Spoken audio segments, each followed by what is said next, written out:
Pandian stores குடும்பத்தில் இப்படி ஒரு பூகம்பம் வெடிக்கும் என்று யாரும் எதிர்பார்த்திருக்க மாட்டார்கள். இன்று நடந்த அதிரடி திருப்பங்களை பார்த்தீர்களா?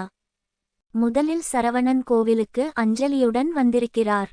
அங்கு வந்த சரவணனின் மாமியார் அவர்களை பார்த்து கோபத்தில் கொந்தளிக்கிறார். தன் மகளை வீட்டில் தவிக்க விட்டுவிட்டு இப்படி இன்னொரு பெண்ணுடன் ஊர் சுற்றுகிறாயே, உனக்கு கொஞ்சம் கூட வெட்கமாக இல்லையா என்று சரவணனை பார்த்து நடுரோட்டில் வைத்து அசிங்கப்படுத்துகிறார். சரவணன் எதுவும் பேச முடியாமல் தலைகுனிந்து நிற்கிறார். அஞ்சலியும் அவமானப்பட்டு அங்கிருந்து கிளம்புகிறார். இந்த சம்பவம் சரவணன் மனதில் பெரிய குற்ற உணர்ச்சியை ஏற்படுத்துகிறது. இந்த பிரச்சனைகள் அனைத்தையும் நினைத்து வீட்டில் கோமதி மிகவும் மனவேதனை அடைகிறார். குடும்பம் இப்படி திசைமாறி போகிறதே என்று கோமதி கண்ணீர் வடிக்கிறார்.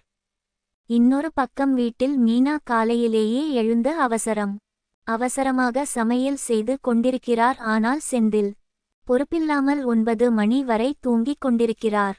மீனா எத்தனையோ முறை எழுப்பியும் செந்தில் எழுந்திருக்கவில்லை. மீனா கோபப்பட்டு, உங்கள் அலாரம் அடித்து 3 மணி நேரம் ஆகிவிட்டது, இன்னும் தூங்குகிறீர்களே, உங்களுக்கு சாப்பாடு கட்டி வைக்க வேண்டுமா வேண்டாமா என்று சத்தம் போடுகிறார். செந்தில் அலட்சியமாக, எனக்கு எந்த அவசரமும் இல்லை, நான் பொறுமையாகத்தான் அலுவலகம் செல்வேன் என்று கூறுகிறார். இதனால் மீனா கடும் கோபமடைந்த அலுவலகத்திற்கு கிளம்புகிறார். குடும்பத்தின் நிலைமை புரியாமல் செந்தில் இப்படி பொறுப்பில்லாமல் நடந்து கொள்வது மீனாவிற்கு பெரிய மன அழுத்தத்தை கொடுக்கிறது.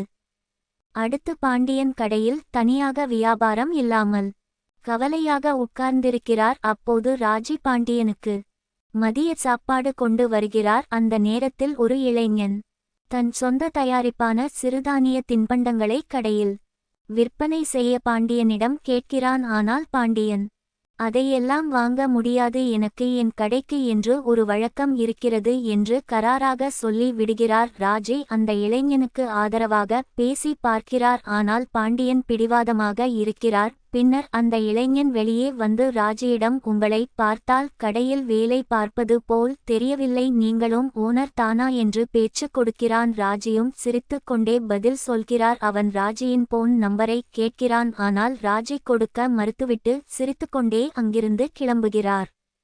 இந்த எபிசோடில் மிகவும் உணர்ச்சிகரமான விஷயம் என்னவென்றால், சரவணன் நடுரோட்டில் அனைவர் முன்பும் அவமானப்பட்டது தான் தன் குடும்ப மானம் இப்படி சந்தி சிரிக்கிறதே என்று சரவணன் படும் வேதனை பார்ப்பவர்களை கலங்க வைக்கிறது. அதேபோல் செந்திலின் பொறுப்பற்ற தனத்தால் மீனா படும் கஷ்டமும் குடும்ப பாரத்தை அவள் தன் தலையில் சுமக்க நினைப்பதும் மிகவும் உருக்கமாக இருந்தது. இதில் பெரிய ட்விஸ்ட் என்னவென்றால், பாண்டியன் கடையில் பொருட்களை விற்க வந்த அந்த புது இளைஞன் ராஜியிடம் நெருங்கி பழக முயற்சிப்பது தான். அவன் ராஜியிடம் போன் நம்பர் கேட்ட விதம் கண்டிப்பாக அடுத்தடுத்து குடும்பத்தில் பெரிய பிரச்சனைகளை கொண்டு வரும் என்று எதிர்பார்க்கப்படுகிறது. இறுதியாக அந்த இளைஞன் ராஜியை பார்த்து ரசித்து சிரித்து கொண்டே நிற்பதுடனும் ராஜி அங்கிருந்து செல்வதுடனும் இன்றைய எபிசோட் முடிகிறது.